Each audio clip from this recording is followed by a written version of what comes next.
Finally চলে আসলাম বাংলাদেশ জাতীয় চিড়িয়াখানা মিরপুর। এখন টিকিট কাটবো, তারপরে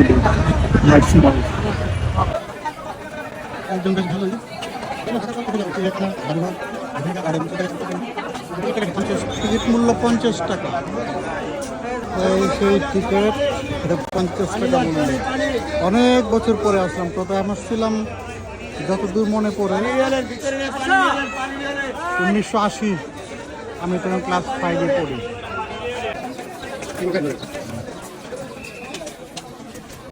ফাইনালি চিড়িয়াখানাতে প্রবেশ করলাম। মায়ের বিচিত্রা হরিণ, না এটা চিত্রা হরিণ না?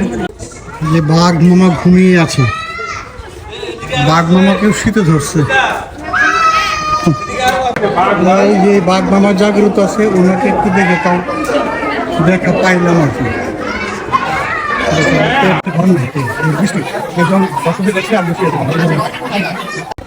ভালো মোটামুটি হাঁটাহাঁটি করতেছে বেচারা।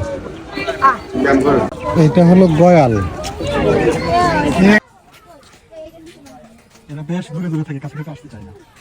আসলে আমি এবার এসে হতাশ, যতবারই আসি আসলে হতাশ হই। প্রথমবারের সাথে আসলে আমি কখনো তুলনা করি আগের সেই ফিলটা আনতে পারি না, এবং কালেকশন এখন আগের চেয়ে অনেক কমে গেছে, এটা সত্য। আর এখন মানুষ ঘুরতে গেলে কোথায় বা যাবে? চিড়িয়াখানা, জাদুঘর, শিশু পার্ক তো বন্ধ হয়ে গেছে, লালবাগের কেল্লা, আসান মঞ্জুর। ঢাকা শহরের মধ্যে এই কয়টা জায়গা ছাড়া তো কিছু নাই। নব থিয়েটারে যেতে পারে, অনেকে যায়, এছাড়া তেমন তো কোনো কিছু জায়গা নাই। যাই হোক, যতটুকু পেরেছি আপনাদের জন্য আমি আজকে কভার করার চেষ্টা করছি। Thank you. আপাতত এই নিয়ে আমাদের সন্তুষ্ট থাকতে হবে। অনেক বানর থাকতো, এখন বানর অনেক কমে গেছে।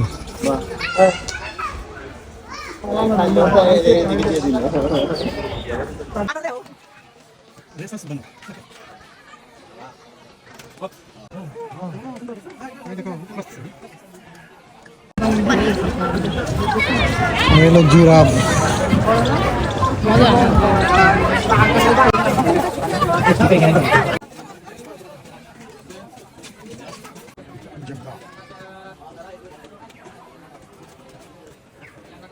যাই হোক, ফাইনালি 2টা হাতি পাওয়া গেল।